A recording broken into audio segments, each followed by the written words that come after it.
All right, so this is my judge, and my judge is gonna move next to me, and I'm gonna mark and release him off the pressure before he even notices that she's actually moving with him. So they're moving, and I just say, yeah. I don't wait for him to make the mistake. I don't wait for him to look at the judge. I don't wait for him to act worried. I just mark and release. Why? Because I want him to pair the judge with something positive. And that's the overriding concept. So see, she's still fairly far away. He's not even registering her.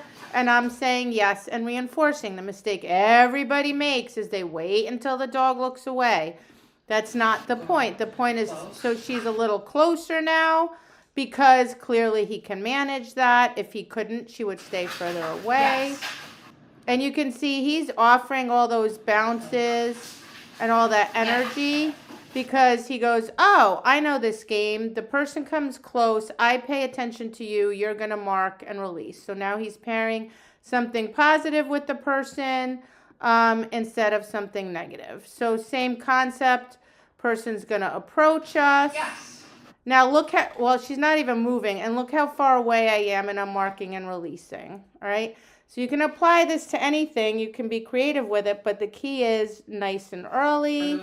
I'm going to mark and release. Yes. Mark and release.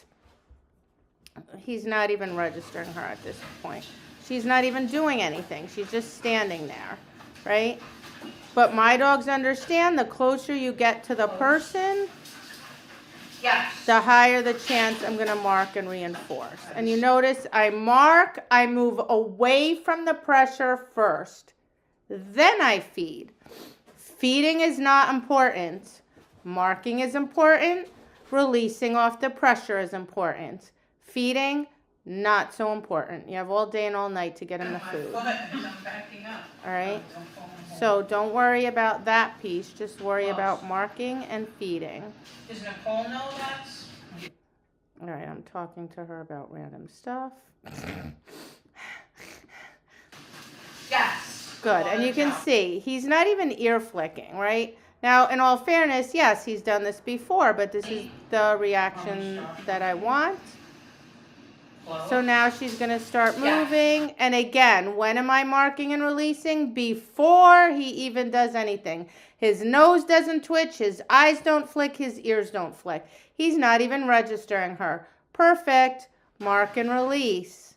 Okay? Again.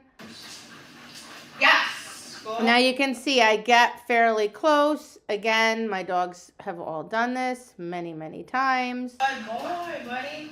All right. But if my dog looked the least bit concerned, worried, distracted, whatever, I would mark, release off the pressure anyway, and just that's information. I pushed the dog too hard. I went too far. I got too close. The person got too close. I need to back off. All right, getting this close could take a few sessions. It could take a few weeks. Depends on the dog. Depends on your technique, right? Yes. So he was like, look, I did it. That's on him because he understands the game. All right. And I think I had one more. Yeah. Start next to me, link it out here. Strap. So this is a little easier because the judge is on my side, right? So that's typically how I start. I usually start with the judge on, I don't even know where the judge is. Yeah, see, judge is barely even on the dog's radar.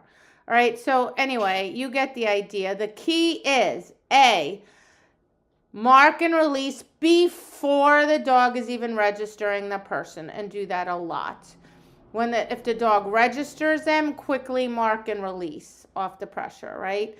If the dog looks away, you're going to mark, release off the pressure, and feed anyway because it was your error, not the dog's error. You pushed the dog too far. It's information. Make it easier, right? The goal here is for the pressure to cue something positive. That's all we're trying to do. We're not testing here. Can the dog ignore the person? That's not what we're doing. The most important piece is mark and release off the pressure. You have all day and all night to give the dog food or a toy. That's not that important. All right?